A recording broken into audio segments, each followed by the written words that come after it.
ఇక్కడ మనకి by elections వస్తున్నాయి. వాటిని గోపీనాథ్ చెప్తారు. గోపీనాథ్ మంచోడు, అలా భార్యకి వేయాలి. వాళ్ళ భార్యకి వేయాలి. ఎందుకు వాళ్ళ భార్యకి వేయాలంటే? అవును, కాంగ్రెస్ టీఆర్ఎస్ మంచి పని చేసింది. కాంగ్రెస్ ఏం చేస్తుంది? ఇదేమి లేదు. ఉన్న ఇళ్ళని కూడా కొట్టుర్రు. ఆ ఇల్లు అన్న కట్టియాలి కదా గరీబోళ్ళకు. ఎన్ని ఇల్లు కూడా కొట్టిరు గ్రహించాలి వాడు. అంటే ఇప్పుడు కాంగ్రెస్ నుంచి కూడా ఇద్దరికి సీట్లు ఇస్తున్నాం అంటున్నారు. నవీన్ యాదవ్ కి, అంజన్ కుమార్ యాదవ్. ఎవరికన్నా ఇచ్చినమ్మా ఇక్కడ ఏరియాలో అయితే మాత్రం అంటే బీఆర్ఎస్ ఎందుకు అనుకుంటున్నారు? మంచి పనులు చేసిండు. ఏం చేయలేదు, అన్ని మంచి పనులు చేసిండు. కాంగ్రెస్ అధికారంలో ఉంది, మరి లోకల్ కూడా వస్తే మరి చాలా వరకు పనులు అవుతాయి. ఇప్పుడు ఇంచుమించు 15 నెలలు అవుతుంది. ఒక్క ఇల్లు అని కట్టించినాడు.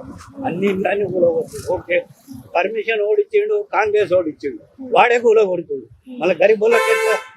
అది కూడా ఫ్రాంచైజ్ కదా, రిజిస్ట్రేషన్ ఆ పాటకాలో చేసిండు. మళ్ళీ ఇక్కడ ఒకటి ఇల్లు ఒకటి కట్టిస్తాడు, అన్ని కూడా ఒకటి గరీబులు. రిజిస్ట్రేషన్ పట్టాలు, రిజిస్ట్రేషన్ పైసలు అన్నీ తీసుకోడు.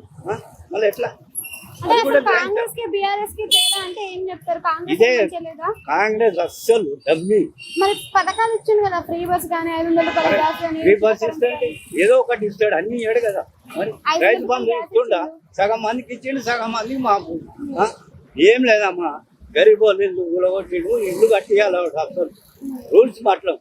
రిజిస్ట్రేషన్ కాబట్టి గులగొట్టిండు. కోర్టు పోతేంది వాళ్ళకు చెప్పందే చేయండి, రాత్రి రాత్రే గులగొడుతురు. అట్లా ఏదైనా అంటే కాంగ్రెస్ మొత్తం డమ్మి.